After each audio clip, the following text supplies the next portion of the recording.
Video games are more than a hobby. They're a way of life for many. There are some capable of entering a state of inhuman reactions. They are bred differently.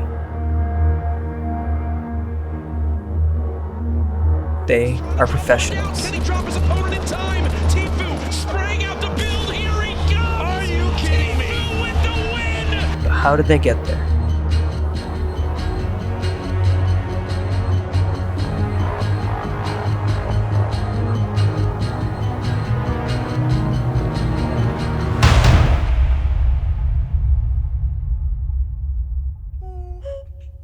My love for video games honestly just started when I was a kid.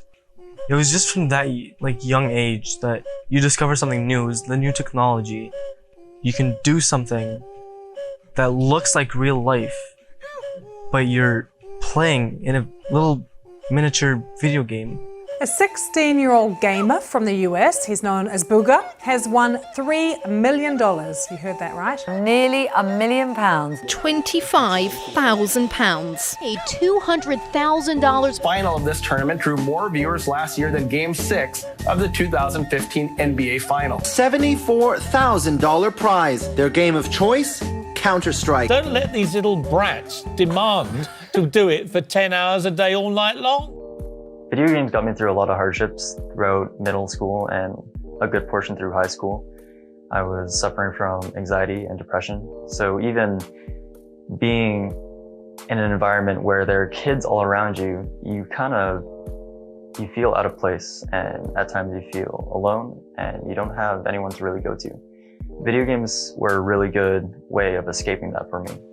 So when it pays off and you get your Tetris, you feel really good about yourself. Now that little pip of satisfaction, that feeling that you've done something of which you can be proud, that's actually surprisingly rare for somebody suffering from a mental health disorder like, for instance, depression. The bullying he experienced at school was worse still. In school I was always the fat kid that no one really gave a shit about, dead ass honest, then no one cared. All you have to do is play for a little bit and you can meet a whole new group of people. Like, I have friends from the States, in Europe, in South America, that I probably would have never met if it weren't for games. Now these game communities, they're designed to celebrate the game everyone's playing, sure, but they're also designed to get people sharing their own experiences and paying attention to the experiences of others. And ultimately, that is exactly the kind of support network somebody suffering with a mental health disorder ought to have access to. Say Valorant, for instance. I get on, call, FaceTime people, be like, hey, get on right now. And you're just like, yeah, let's do it. What makes me be competitive is two things. There's people, and there's how you're doing. You start at your inner circle. Who's the best from your inner circle? The people you play with.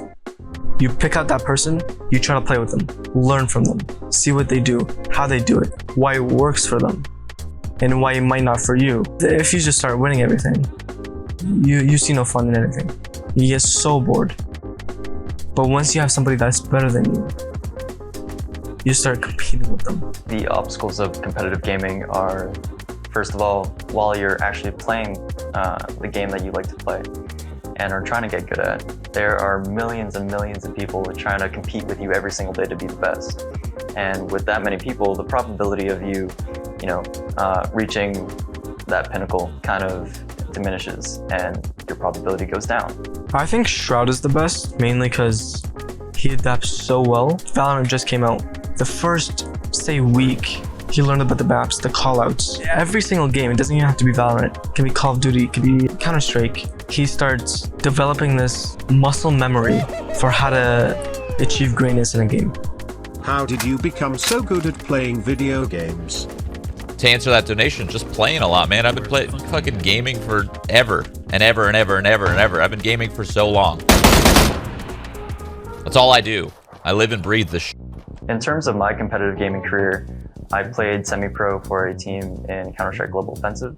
I played that game with a bunch of friends that I did make online, and we coordinated and worked together. And, through that, we were all able to achieve a level of success that not a lot of people get to experience. What do we expect? Dust2 first up between these two teams. Very confident pick from a team that just lost to TSM on this very map. You have a very mentally tired Fnatic. Just came off from a best of 3 versus Virtus Pro, but then again, they're also warmed up.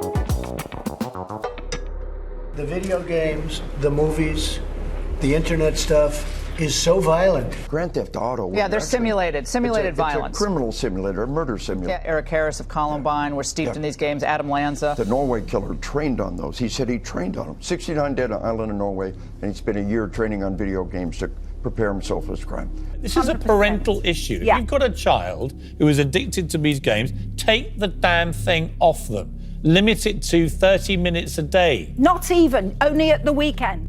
As for the, I guess, political side of esports gaming, again, with so many ignorant people in the world, people kind of look down upon it. But there have been multiple tournaments that have happened where kids younger than me, like anywhere from 13 to 16 years old, are winning anywhere from $25,000 to millions from playing a video game. You're professional gamers. Yeah. Was it hard to convince your parents that this is a legit job? Yeah, it was very hard.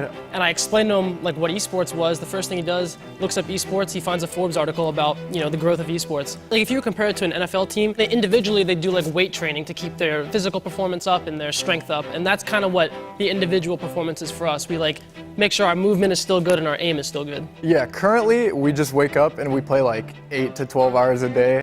Mike going pro in this game? I wish, dude, that'd be so fun. The thing is, I wouldn't be able to balance my days, right?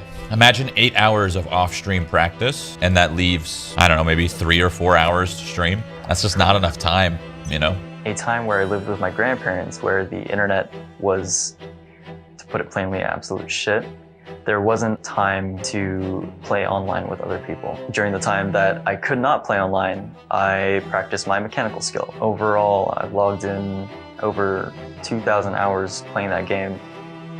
A lot of it being just practicing. Now explain the business part of this now. I mean, there are reports that you're making more than $500,000 a month. I believe much of that coming from Twitch. Twitch streamers are making a actual pretty substantial amount of money from just playing video games alone and broadcasting it to their audience. Why do they want to watch you play? I think that I offer a combination of high gameplay, and I also think I offer, I mean, I'm very goofy. If you've ever watched any of my streams or my YouTube videos, the combination of that, it's like a hybrid, and it's just really fun to watch and a pretty positive environment as well. I've definitely thought about it. To be honest, I don't know. I think it'd be interesting to kind of strive towards that goal, but at the same time, there are so many people competing every single day that it can kind of be a little daunting as well. I'm going to keep pursuing it as a hobby, and if I were to get an opportunity to play professionally, I think that I would take it.